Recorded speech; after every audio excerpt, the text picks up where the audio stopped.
안녕하십니까 여러분, 심철수 세무사입니다. 여전히 우리는 지금 보험과 세무에 대해서 강의를 진행하고 있습니다.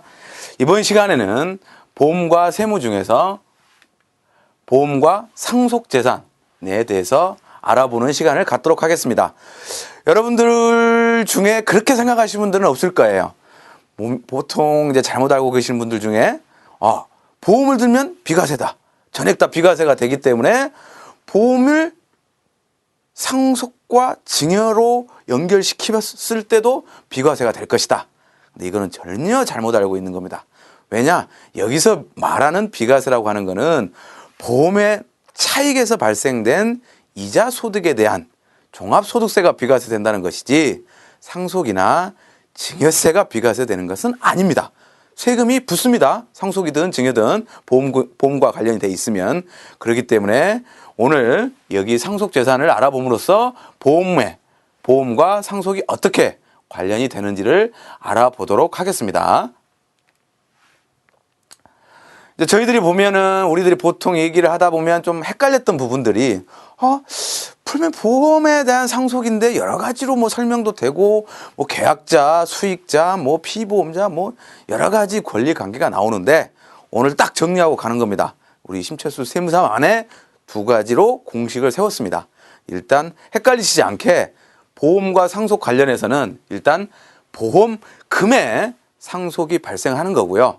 보험금의 상속과 보험료의 상속으로 나뉩니다. 일단 보험금이잖아요. 보험금. 이거는 보험사고가 발생한 겁니다. 그 발생된 보험금의 상속이고요. 이 보험료라고 하는 거는 아직 보험사고는 발생하지 않은 거죠. 그 차이를 잘 아셔야 돼요. 헷갈리시면 안 돼요. 보험금 상속 때 보험료의 상속. 이 두 가지로 상속 재산이 나눠서 가는 겁니다. 여러분들이 막 공부하시다가 헷갈리고 고객한테 설명하다가 나는 뭔가요? 이 존재가 흔들렸던 이유가 뭐냐면 개념을 안 잡으셨기 때문에 그러세요. 보험금의 상속이 있고 보험료의 상속이 있다라는 겁니다. 보험금의 상속은 보험사고가 발생한 거고 보험료의 상속은 아직 보험사고는 발생하지 않았지만 재산으로 보겠다라는 얘기입니다. 그러면 이 보험금의 상속과 보험료의 상속을 보험의 종류는 생명보험과 손해보험으로 한정됩니다. 여기서 문제, 상해보험은 가능할까요? 상해? 그렇죠. 상해보험은 해당 사항이 없습니다. 다친 것도 서러워 죽겠는데 상속세까지 물리면 더 서럽겠죠.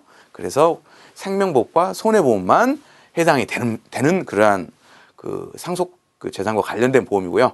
상속의 원인이 보험금의 상속이나 보험료의 상속은 동일하게 계약자가 사망하는 경우에 상속과 관련이 되는 겁니다. 아셨죠? 계약자가 사망하는 경우입니다. 계약자가 사망. 그러니까 보험료를 납입했던 사람이 사망했다, 상속이 개시됐다 하면은 이거는 상속과 보험이구나. 그러면 보험금의 상속이냐 보험료의 상속이냐를 이제 따져보게 되는 겁니다. 그러면 보험금의 상속이 되려고 한다면 계약자나 피보험자가 다 돌아가신 분이어야 된다는 얘기죠. 그러니까 당연히 계약자가 사망해야 이게 뭐 상속이 발생하니까요. 계약자가 피보험자하고 동일해야 되고 그분이 돌아가신 분이다. 그러면 보험사고가 발생한 거잖아요. 그렇죠? 피보험자가 죽었으니까 돈을 냈던 계약자하고 피보험자가 동일하고 피보험자가 사망했기 때문에 보험사고가 발생했고 이로 인해서 지급받는 보험금은 상속 재산으로 본다는 얘기입니다. 반면에 보험료의 상속은 계약자는 사망한 게 맞겠죠. 상속의 원인이니까. 대신 피보험자는 다른 사람이어야 된다는 거예요. 피보험자하고 계약자가 동일해버리면 보험사고가 발생했기 때문에 보험금의 상속이 되는 거죠. 그렇지만 이 경우는 보험료를 납입했던 분은 사망해서 안 계시지만 피보험자는 아직 사망하지 않았기 때문에 사고가 발생하지 않은 겁니다. 그러면 보험금이 지급되지는 않죠. 그렇지만 이 돌아가신 분이 납부한 보험료에 대한 권리는 있잖아요.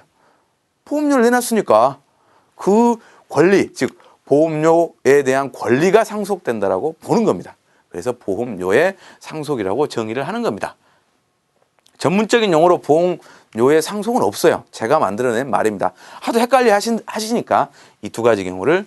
그래서 보험금의 상속할 때 상속 재산 가격, 주식 가치를 얼마로 평가할 거냐는 수령한 보험금으로 보시면 됩니다. 근데 이 수령한 보험금 중에서 피상속인, 즉 돌아가신 분이 납부하지 않은 금액이 있으면 그만큼만 빼면 되는, 납부하지 않은 금액은 빼고 계산하는 겁니다. 그러니까 즉 피상속인, 돌아가신 분이 납입한 보험료, 전체 보험료에서 돌아가신 분이 납입한 보험료 비율만큼만 상속재산으로 잡겠다는 얘기죠. 네, 실무적으로는 대부분 다 보험금이 상속재산으로 잡힙니다. 이건 상당히 계산하기가 쉽죠. 왜냐하면 계약자가 사망과 동시에 보험회사에서 뭐 사망보험금 얼마라고 딱 해서 알려주니까, 그래서 실무상으로는 그 사망보험금 나온 것만 신고를 하시면 됩니다. 또 이제 보험료의 상속인데, 보험료라고 하는 건 아직 보험 사고가 발생하지 않았잖아요. 그럼 이걸 어떻게 평가할 거냐? 제가 그랬지 않습니까? 그럼 뭐가 상속된 거냐? 보험료하고 그 보험료에 대한 권리가 상속됐다 그랬지 않습니까? 그러니까 납입한 보험료 원금 플러스 이자하고 그 시점에 회지 환급금 중 큰 금액으로 신고를 하시면 됩니다. 실무적으로는 이 원금 이자를 보통은 이제 뭐 적립금이라고 하죠. 적립금. 그 적립금으로 표시되는 적립금에 해당되는 금액으로 신고를 하시면 됩니다. 근데 이런 분들이 계세요. 아니, 나는 이 보험 이제 해지하겠다.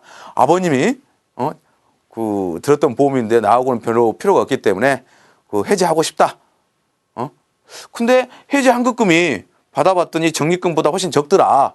그래도 이 둘 중에 큰 금액인 적립금으로 해야 되느냐? 라고 질문하시는 분들이 계세요. 답은 어쨌다? 상속세 신고 기한 이내에 해지하면 해지 환급금으로 할 수 있습니다. 상속세를 신고할 때 다시 한번요.